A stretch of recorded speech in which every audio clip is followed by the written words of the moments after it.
नमस्कार दोस्तों, Gyanmati teaching channel पर फिर आपका स्वागत है।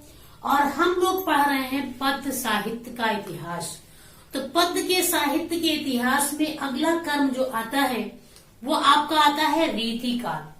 तो रीतिकाल हमने आपको काल विभाजन बड़े अच्छे से पढ़ा दिया पहले ही। रीतिकाल अथवा श्रृंगार काल, अलंकरण काल, अलंकारिक काल, सारे रीतिकाल के ही नाम हैं। और इसको किस कवि ने इसका नाम दिया है, किस आलोचक ने दिया, वो भी हमने पिछले वीडियो में आपको पढ़ा दिया है।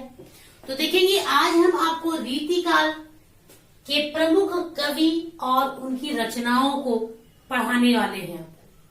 तो देखेंगे रीतिकाल हमने आपको बता दिया 3 भागों में बटा है, रीतबद्ध, रीत सिद्ध और रीत मुक्त। रीतबद्ध, रीत सिद्ध और रीत मुक्त, ये 3 भागों में आपका रीतिकाल बटा हुआ है। तो देखेंगे जो रीतिबद्ध यानी जो रीतिकाल की जो नियम थे उनमें बंध करके जिसने रचनाओं की वो आपके रीतिबद्ध कवि हुए। जो रीतिकाल में उसमें सिद्धि प्राप्त कर ली वो रीत सिद्ध हुए, और जो उस नियम से हट करके मुक्त होकर के रचनाएं लिखी वो आपके रीत मुक्त कवि कहलाए। तो हम देख लेंगे प्रमुख कवि और प्रमुख रचनाएं हमने ली हैं। सारी रचनाएं और सारे कवियों को हमने नहीं लिया है। जो अक्सर पूछ लेता है केशोदास, रीतिबद्ध कवि में आएंगे केशोदास, और केशोदास की रचना है रामचंद्रिका। ये आपका महाकाव्य में जाता है, महाकाव्य है जो आपका रामचंद्रिका है। फिर रतन बावनी की रचना है कवि प्रिय और रसिक प्रिय।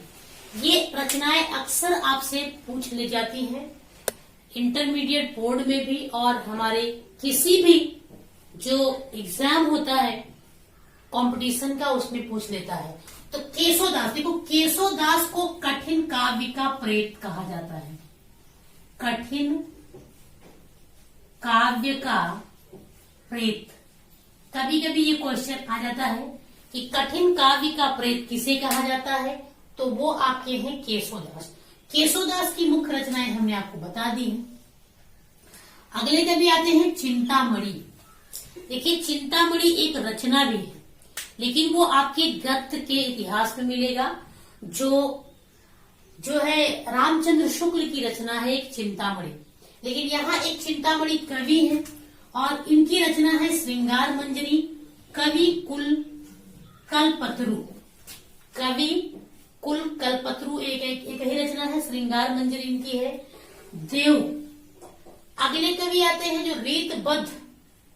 देखिए अगर रीतिकाल में पूछते हैं तो सारे तो रीतिकाल में आते हैं जितने भी कवि इसमें लिखे हैं, लेकिन अलग अलग पार्ट में कौन किस में आता है वो हम आपको बता रहे हैं।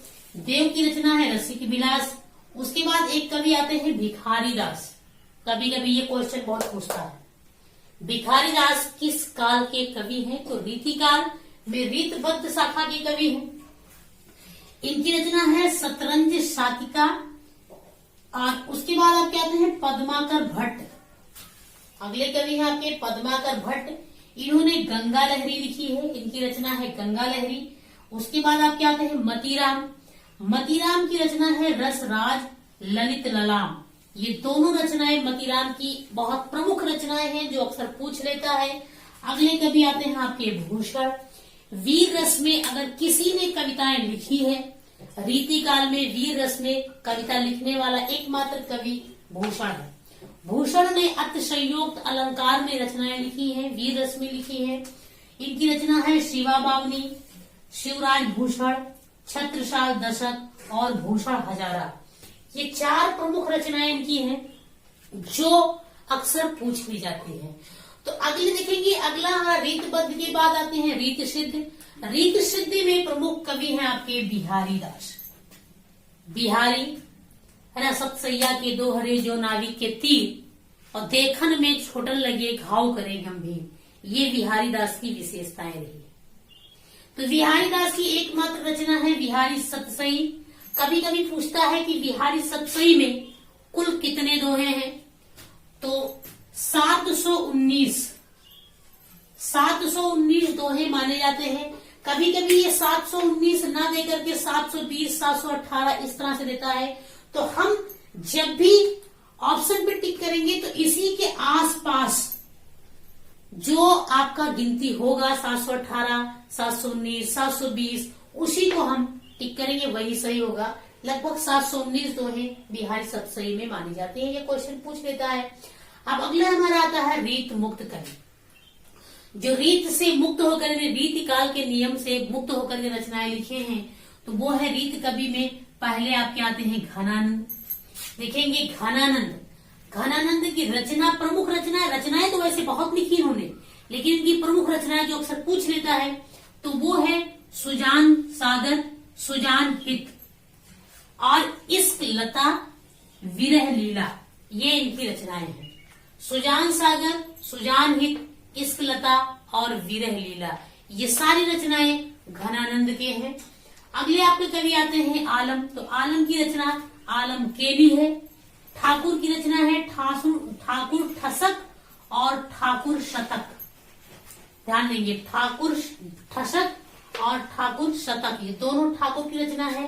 बोधा एक कवि हुए, इनकी भी रचनाएं बहुत पूछता है और वो रचनाएं विरह वारिस या इश्कनामा। दोनों देखिए, यहाँ पे आपकी इश्क लता है, यहाँ पे इश्कनामा है। तो इश्क लता घनानंद ने लिखा है, इश्कनामा बोधा ने लिखा है। तो ये हैं आपके रीति काल के जो कवि हैं, यानी रीतबद्ध, रीत सिद्ध और रीत मुक्त।